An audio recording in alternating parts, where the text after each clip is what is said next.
I keep the wedding photo on my nightstand, even though I'm not in it. That's the thing nobody tells you about being the invisible guest at your own son's wedding. My name is Agnes. I'm 67 years old now, and I've had a lot of time to think about the day my son Brandon married a woman named Chelsea. 28 years old he was, my baby, the one I raised alone on a housekeeper's salary, working double shifts at the Marriott downtown, just so he could have enough to eat and a safe place to sleep. This story starts with a number, $42,000. That's what I spent on Brandon's wedding.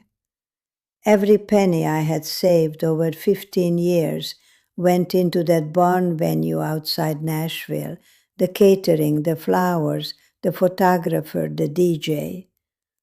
Chelsea's parents didn't contribute a dime. They came to the rehearsal dinner and talked about how excited they were. But when the bills started coming, the phone went silent. So I paid for everything. The dress, a custom gown that cost $8,000. That was me too. The rehearsal dinner, the welcome bags for the guests, the honeymoon suite upgrade. Me, always me. I'd saved for years for a different kind of day. Not this day. This day was supposed to be about celebrating my son, the man I'd raised, the boy who used to hold my hand in the grocery store and tell the cashier, "That's my mom. She's the strongest person I know." But somewhere between when I paid the deposits and when June arrived, something changed. A week before the wedding, I picked out a burgundy dress. Not ostentatious, elegant. I bought new shoes, heels I could barely walk in, but they made me feel like I belonged at something beautiful. I was nervous, but so proud. I imagined standing next to Brandon, his hand on my back, introducing me to the other parents. I imagined Chelsea's mother asking me for recipes or advice about keeping a husband happy. Not that my marriage had worked out, but I could have laughed about that together. I imagined being part of the story. The morning of the wedding, I arrived early to help. Chelsea's bridesmaids were running around in matching robes, getting their hair done, drinking champagne. I offered to help with anything they needed. One of them, I think her name was Amanda, just pointed to the kitchen. "Can you stay back there?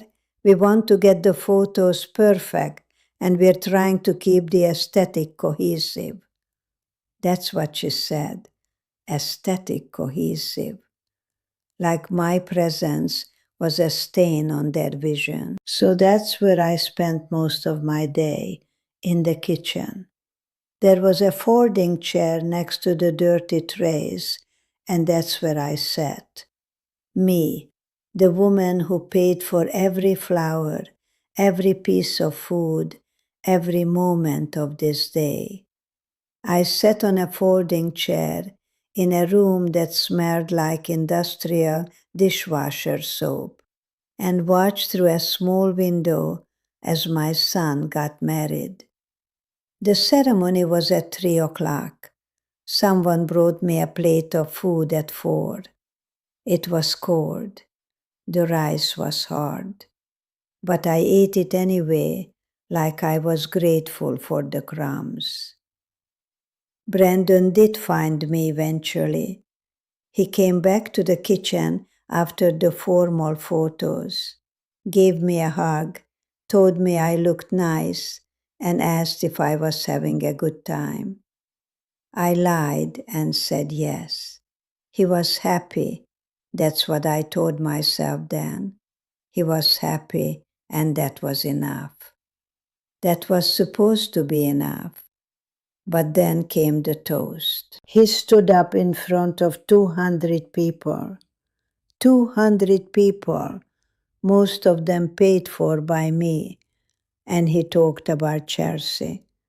He talked about how she completed him and how he'd never known love until he met her.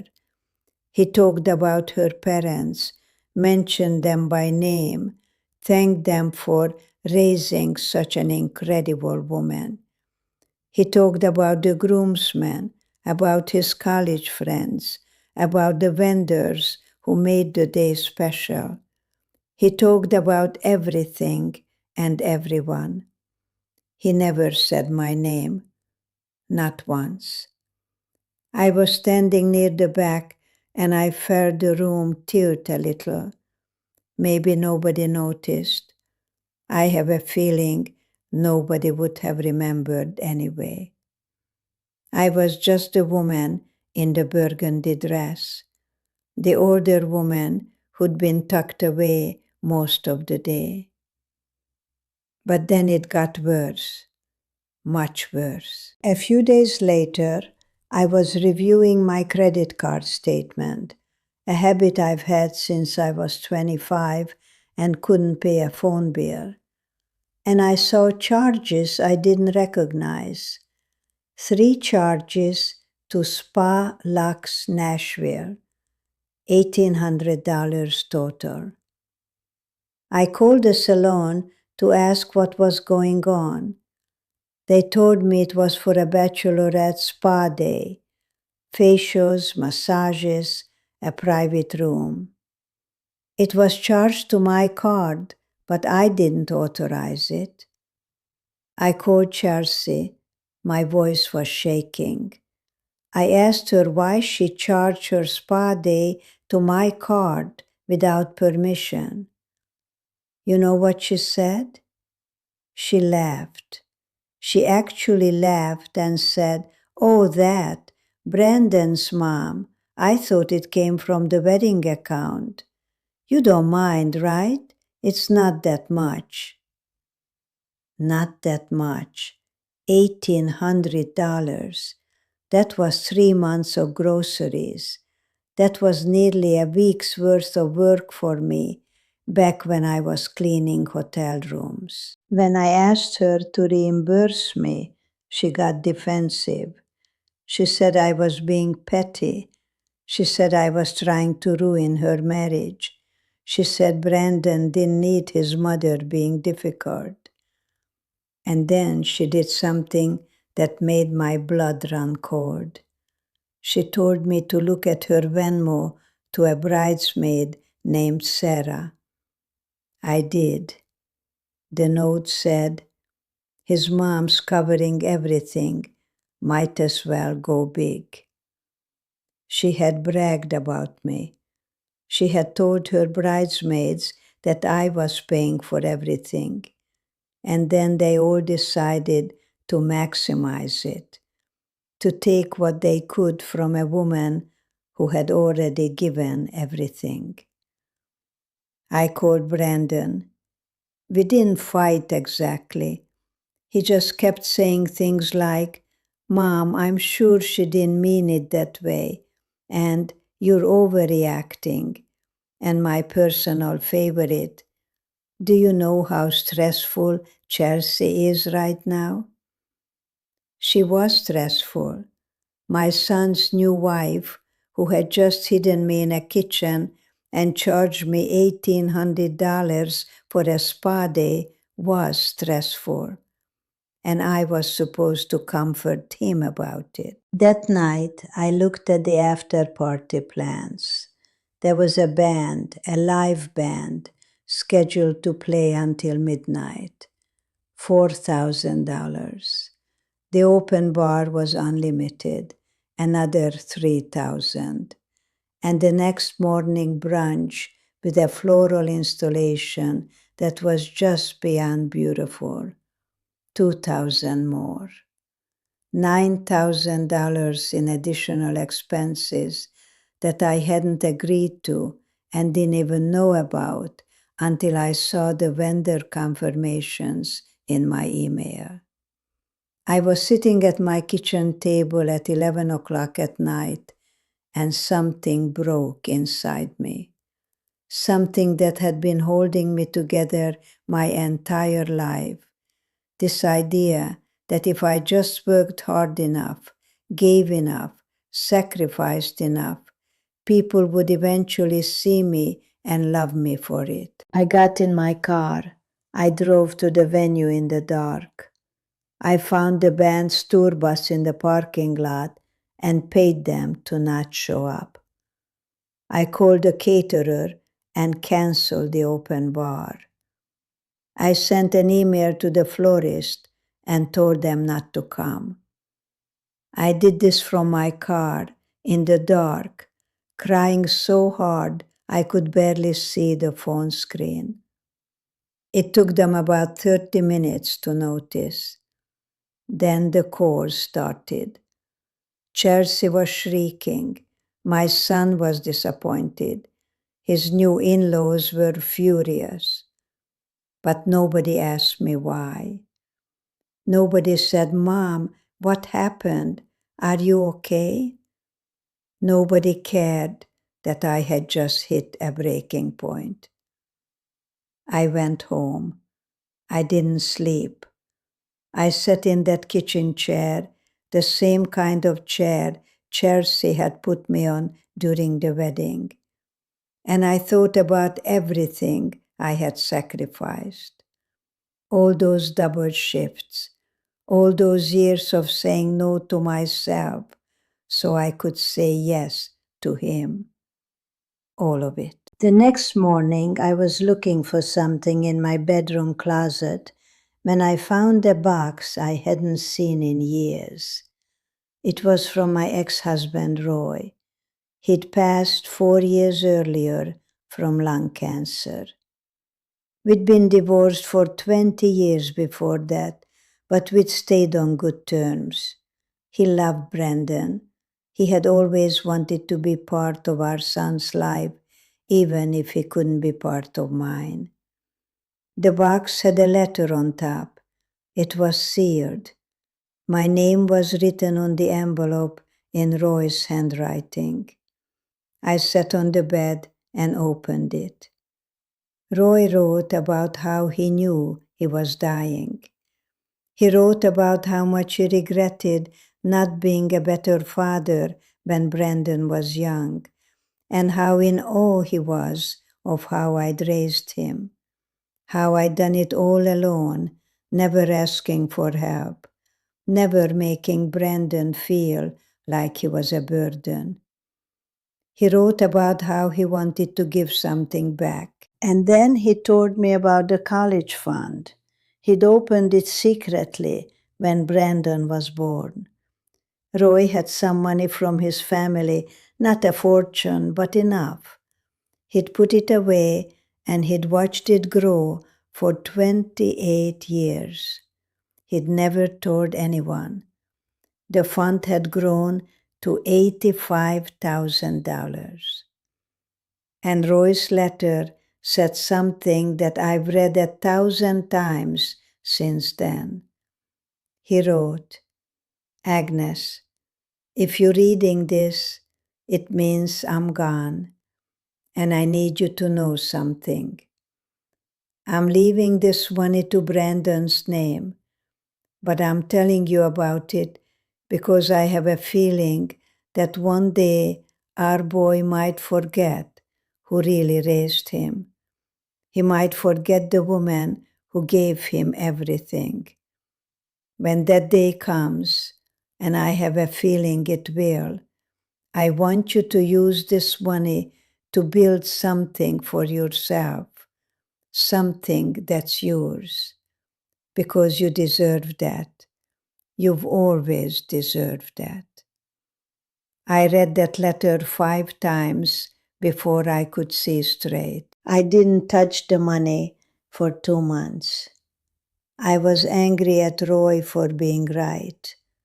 I was angry at Brandon for proving Roy right. I was angry at myself for raising a son who could sit through a wedding his mother paid for and forget to say her name. But somewhere in that anger, I started to think about what I wanted. Not what Brandon wanted, not what Chelsea wanted. What did Agnes want? I'd always loved the idea of a bed and breakfast. When I was cleaning hotel rooms, I used to imagine what it would be like to own a place where people felt welcome, where they were treated like family, where no one would ever be hidden in the kitchen. I found a property about an hour north of Nashville. It was a Victorian house that needed work. It cost $65,000. I used Roy's money to buy it. I used my own savings to renovate it. And 2 years ago, I opened the Magnolia House. It has 5 rooms. I cook breakfast every morning. People leave reviews that say things like, Agnes made us feel like we belonged somewhere. That phrase, like we belonged somewhere, I make sure nobody ever has to wonder if they're wanted. Brandon and Chelsea's marriage fell apart after about 3 years. Her spending spiraled. Apparently, she'd maxed out his credit cards on things he didn't even know about. They fought constantly. He called me one day and he was crying, and he said, Mom, I think I made a mistake. I didn't say I told you so. I didn't throw his wedding toast back in his face. Instead, I made him soup. He came over to the bed and breakfast. He was always welcome, even after everything. And I made him my mother's recipe with the soft noodles and the broth that tastes like home. And while he was eating, I told him about the letter. I told him what Roy had written. I told him that I wasn't angry anymore, but I was sad. I was sad that he'd forgotten where he came from. I was sad that he'd let someone else make him feel like I was worth hiding. He cried harder after that, and I believe it was genuine. I believe he was sorry. I believe he learned something. We're better now. He's never going to be the son I imagined when he was born, but he's a better man than he was at 28. He helps out at the bed and breakfast on weekends. He tells people about his mother's place. He says my name now. I'm not writing this story to tell you that everything turned out perfectly. It didn't. I don't get back the money I spent on that wedding. I don't get back the day I spent in the kitchen. I don't get to unhear the toast that didn't mention my name. Those things happened, and they hurt, and they changed me. But what I did get was something Roy promised me I would find if I looked hard enough. I got my own life. I got a place where I belong completely. I got a purpose that isn't about making other people happy. And I got to learn that sometimes the greatest gift a parent can give their child isn't their sacrifice, it's their dignity. It's knowing when to stop giving and start living. There's a folding chair in my office at the Magnolia House. I found one just like the one they put me on that day, and I brought it home. People always ask me why I keep it. I tell them it's a reminder that sometimes you have to remove yourself from situations that diminish you, not because you're selfish, but because you're finally brave enough to choose yourself. Brandon saw it one day and asked what it was for. I told him the truth. I said, "Sweetheart, it's so I never forget what I'm worth." I don't think he completely understood, but that's okay. I understand now, and maybe that's enough. I'm Agnes. I'm 67 years old, and I spent $42,000 on a wedding where I learned the most expensive lesson of my life. It cost me money and heartbreak and years of wondering if I'd done something wrong. But in the end, it gave me something I didn't expect. It gave me myself back.